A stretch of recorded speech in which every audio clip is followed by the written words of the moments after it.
नमस्ते, I am back with the new series of mine that is mothers are precious.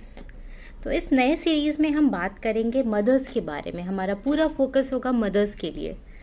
तो mother's की क्या requirements हैं, उनकी क्या ज़रूरत है, हम उनको कैसे सपोर्ट कर सकते हैं, मदर्स क्या सोचती हैं, वो क्या फ़ील करती हैं। तो हम इन सब चीज़ों के बारे में इस नए सीरीज़ में बात करेंगे। तो सबसे पहले तो lots and lots of love to all the mothers, क्योंकि मदर्स को प्यार और सपोर्ट की बहुत ज़रूरत होती है। तो आप समझिए, जब एक लड़की माँ बनती है तो उसमें बहुत सारे चेंजेस आते हैं।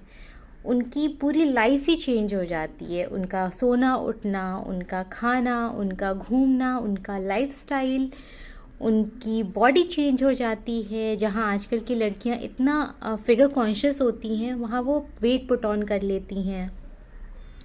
तो जैसे सब बोल सकते हैं कि ये सब तो छोटी छोटी चीज़ें होती रहती है, सबके साथ होती है सबके साथ।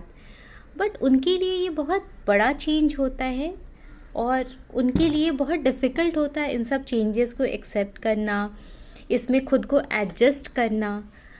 तो उस टाइम उनको वो सपोर्ट चाहिए, उनको वो इमोशनल सपोर्ट, उनको उनके काम में सपोर्ट, बच्चे को संभालने में सपोर्ट, ये सब उनके लिए बहुत ज़रूरी होता है और बहुत मैटर करता है।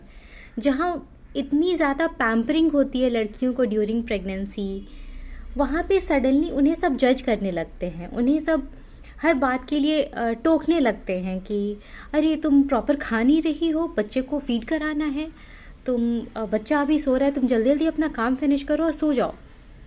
और जैसे अरे तुम्हें समझ कैसे नहीं आ रहा है, तुम माँ हो, तुम कैसे नहीं समझ पा रही हो कि बच्चा क्यों रो रहा है। नहीं समझ आता, नहीं होता ऐसा। बोलते हैं सुपर मॉम्स, और मॉम्स सुपर मॉम्स होती भी हैं, सारी मदर सुपर मॉम्स होती हैं।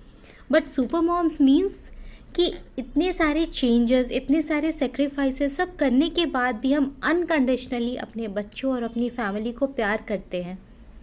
ये है हमारा super power. Super power doesn't mean कि हम बस अंतर्यामी हो गए, हमें सब कुछ पता है, हम गूगल हो गए, ऐसा नहीं होता। कुछ चीज़ें आती हैं समझ में, और कुछ चीज़ें, बहुत सारी ऐसी चीज़ें होती हैं जो हमें एक्सपीरियंस के साथ समझ आता है। सब कुछ शुरू से समझ नहीं आता, तो इन सब चीज़ों को समझिए, एक्सेप्ट कीजिए।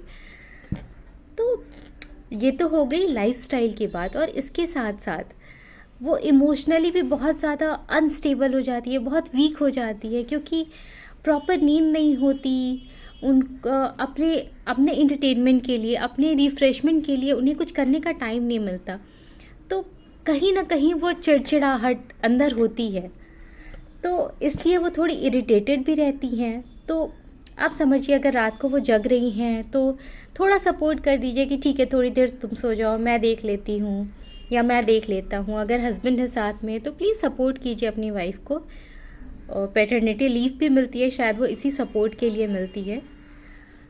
और एक और बहुत इम्पॉर्टेंट चीज़ कि जो न्यू मदर्स होती हैं उन्हें ब्रेस्ट फीड कराना होता है, तो उन्हें 2 लोगों का न्यूट्रिशन लेना है।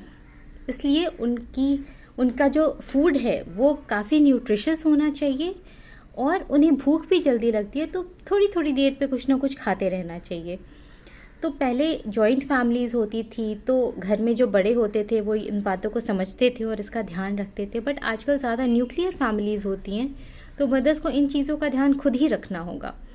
और अगर कोई साथ में है, हस्बैंड या फैमिली के कोई और मेंबर, तो प्लीज़ इस बात को समझिए और सपोर्ट कीजिए और बस उन्हें प्यार दीजिए। That's it. Thank you.